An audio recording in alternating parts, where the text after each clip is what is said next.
స్తోత్రాలు చెల్లించుకున్నాను. దేవుడు నా పట్ల ఎంతగానో కృప చూపుతూ వచ్చాడు. ఎంతో భయంకరమైన స్థితి నాది.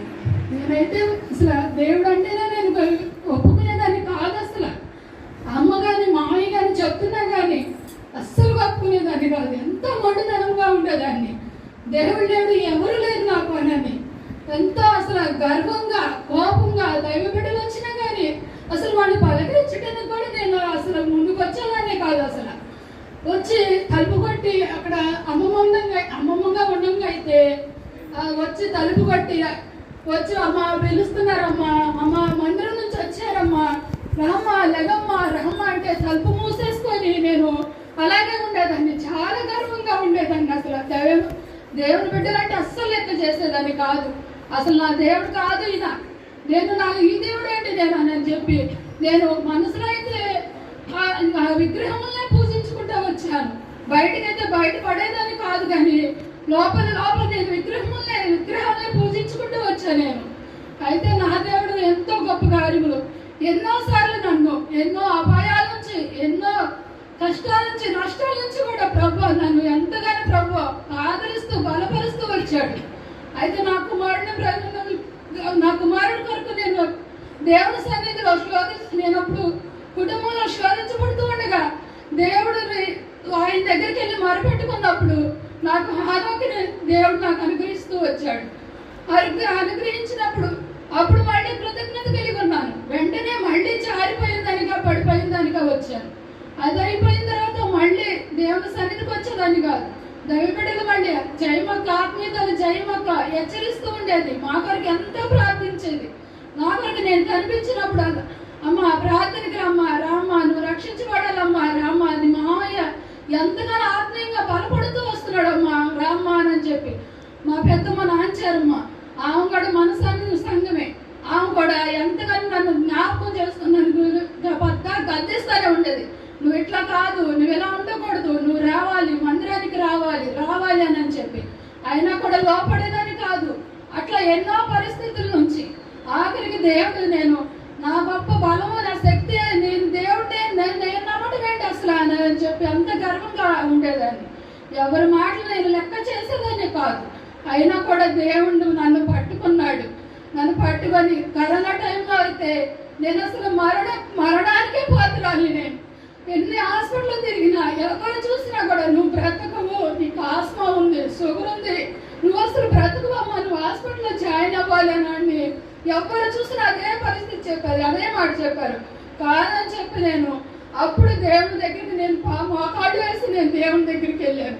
ప్రభువా బ్రతికిస్తే నీకు సాక్షిగా నేను నిలబడుతున్నా, జీవితం అంతకాలం కూడా నేను స్తుతించుకుంటాను ప్రభువా, నీకు లోపడతానయ్యా అని చెప్పి నేను దేవుని పాదముల దగ్గరికి వచ్చా.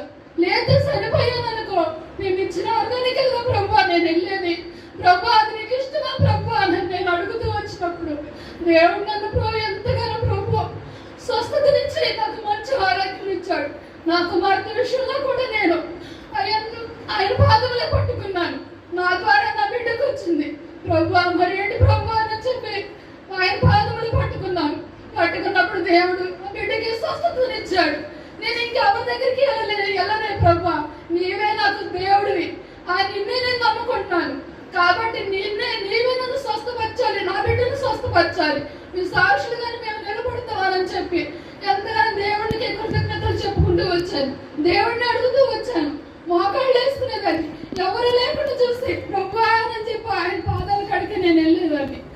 ఆయన అప్పుడు నాతో మాట్లాడుతూ వచ్చేవాడు. ఆయన అంత కృప నా పట్ల చూపిస్తూ వచ్చాడు. ఆయన నా పట్ల చేసిన రక్షణ కాదు. ఆ విధంగా నేను ఇక మందిరం అప్పుడు తెరవబడింది. నేను మళ్ళీ మందిరానికి వెళ్ళాను. మందిరంలోకి ఇంకా సాక్షిగా నిలబడాలని చెప్పి మందిరంలో ప్రార్థించుకుంటూ ఉండగా మళ్ళీ అట్లా మందిరానికి క్రమంగా వెళ్తూ ఉండగా అప్పుడే బాప్తీసాలు అన్నారు. బాప్తీసాలంటే అక్క నేను కూడా బాప్తీసం తీసుకుంటానన్నా. మళ్ళీ అక్క అమ్మ నువ్వు మరి నిలబడగలుగుతావు, శక్తి ఉందండి, ప్రభు నిలబెట్టుకుంటాడు అక్క అని. నేను ఇంకా అసలు బాప్తీసం తీసుకుంటానని అప్పుడు నేను ఇక నిశ్చిత తీసుకొని నేను నిరీక్షణ కలిగి ఉండాలి, నా దేవుడు వరకు సాక్షిగా ఉంటానన్నాను. కాబట్టి దేవుడు నన్ను స్వస్థపరుచుకున్నాడు. ఆయన సాక్షిగానే నేను ఉండాలి, నా జీవితాంతకాలం నేను సాక్షిగా ఉండాలని చెప్పి ఇంకా నేను ఇక ఆ నిర్ణయం తీసుకొని ఇక బాప్తిసం తీసుకున్న కాడి నుంచి నాకు అనేక సమస్యలు ఆత్మీయంగా ఎంతో పోరాటం ఉంది. ఆయనను కూడా ప్రభువే నన్ను ధైర్యపరుస్తున్నాడు, బలపరుస్తున్నాడు. ఆయన నన్ను నడిపిస్తూ వస్తున్నాడు. నన్ను ఇంకను కూడా ఈ గృహం కట్టుకున్నట్టానికి కూడా ఆ దేవుడే మరి అయ్యా మరి ప్రభు ఏంటి ప్రభు అని ఆయన పాదముల దగ్గరికి వచ్చినప్పుడు ఆయనే మరి ఎంత కృప చూపుతూ దేనిలో కూడా కొలువు లేకుండా చేసుకుంటూ వచ్చాడు. నా యజమాని కానీ నా యజమాని అయితే అసలు నా బలము నా శక్తి అనుకుంటాడు, కానీ ఎంత మాత్రం దేవుడికి లోపడట్లేదు. కాబట్టి మీరందరూ నా భర్త కొరకు ప్రార్థిస్తున్నారు, సంఘం అంతా ప్రార్థిస్తుంది నా కుటుంబం కొరకు. ఇంకనూ ప్రార్థించాలని నేను వేడుకుంటున్నాను మీ అందరినీ కూడా. దేవుడు నా బిడ్డల్ని నా భర్తను కూడా ఆయన యొక్క రక్షణలోకి నడిపించాలి, మారు మనసును దయచేయాలని చెప్పి నేను అందరినీ వేడుకుంటున్నాను. కాబట్టి ఈ గృహము నూతనంగా నాకు ఇచ్చిన ఈ గృహం దేవునికి మహిమకరముగా, ఈ గృహంలో మా కుటుంబం అంతా కూడా రక్షించబడి ఆయన మహిమకరంగా మేమంతా నిత్యము ఆయనకి ప్రార్థన ధూపం వేసేవారిగా మేము ఉన్నట్టుకు సహాయం చేయాలని చెప్పి దేవుడు వేడుకుంటున్నాను. మీ అందరూ మా కుటుంబం వరకు ప్రార్థించాలని ఆయన మిమ్మల్ని అందరినీ వేడుకుంటున్నాను. నాకు ఇచ్చిన వాగ్దానం బట్టి ఆయన యెహోవాని ముందర నడుచువాడు రక్షణ వాగ్దానం ఇచ్చాడు.